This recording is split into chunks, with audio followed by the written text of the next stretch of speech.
So I've got my orders data here, and this has just been set up as an Excel table, and I've created this pivot table here. So you can download this spreadsheet, links in the description, no details required, anything like that, straight down on your PC so you can work along.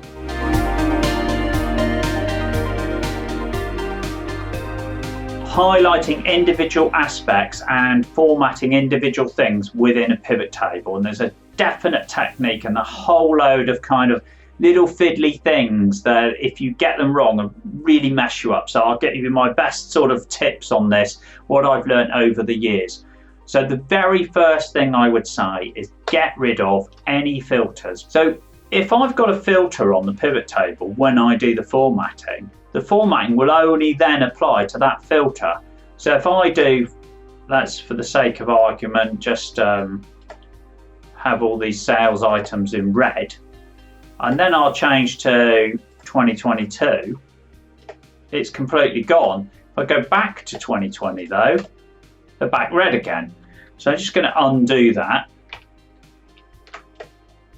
Now I went through the trouble of applying a whole load of special filtering to 2021, only to realise, of course, that I'd forgotten to take this filter off. So this is how I want it to look like, and that's what I'm going to show you what I'm going to do now. But what you need to do is get rid of that filter, get rid of any filters at all, because if we apply this when there's no filters set, then when we apply filters, everything will be okay and it will remember it.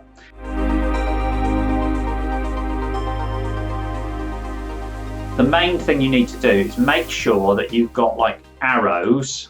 When you hover over things on pivot tables, you'll get these arrows, and the key to having any kind of format retained on a refresh is that this arrow was present when you did the filtering. So let's just try that September highlight. So I'm going to try an August highlight actually. And so by doing that, I can make sure that just August is highlighted. If I incidentally sort of drag that down, it wouldn't necessarily have the same effect. So just make sure you've got that arrow.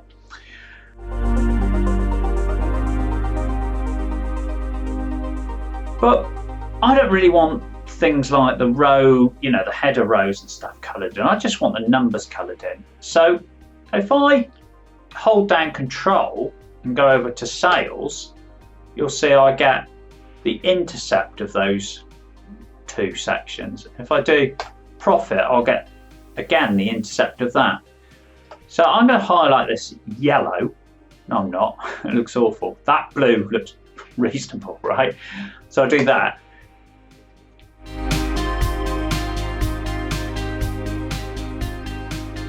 But now you see I've got the subtotals highlighted, which maybe I don't want. If I do, maybe I don't. But what I'm going to show you, of course, is that then you can highlight those two. And if you say you want no fill on those, it doesn't sort of empty the style. It reverts back to the original style. So you don't need to like find your exact color and match it or anything. You just go no fill. And there we have that. That will withstand a refresh, as you can see.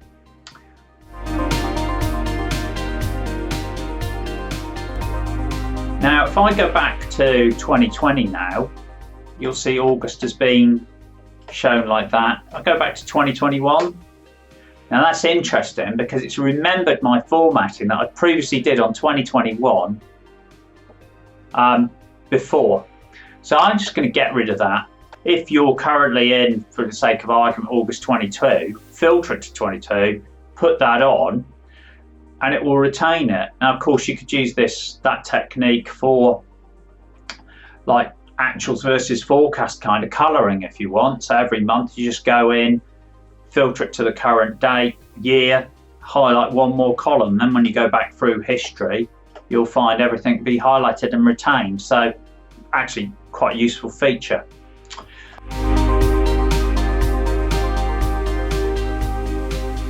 So go back on all, because what if I wanted to highlight, say, just the profit for the grand total?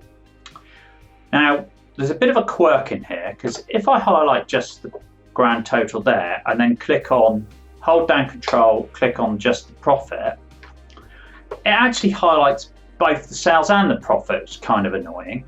So let's just make that, you'll see where I'm going with this in a minute. We'll make that one shade darker, and also incidentally highlights the grand total there. So we have it like that.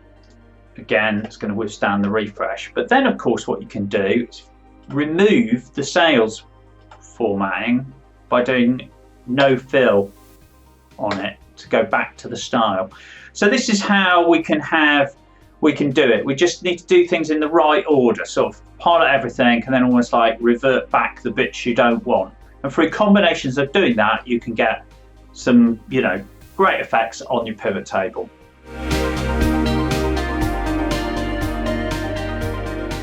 We've done all this formatting, we want to make sure we don't lose it. Right click, pivot table options, or go up here and click options. And these two settings are key. Either auto fit or don't on refresh, but definitely preserve cell formatting. Now, one thing I'll just mention on preserving cell formatting, I've wrapped column headers on pivot tables before and made sure that button's ticked and it's not preserved them. So sometimes it does, sometimes it doesn't. I haven't quite got to the bottom of what's going on there. If you know, please put it in the comments, because I'd love to know why sometimes this doesn't appear to work. But generally, it does work, and definitely want to tick it. Hope those tips were useful. If you want more, check out my playlist on pivot table tips, and of course, download that spreadsheet if you want all of the examples, and remember, subscribe to my channel. See you soon.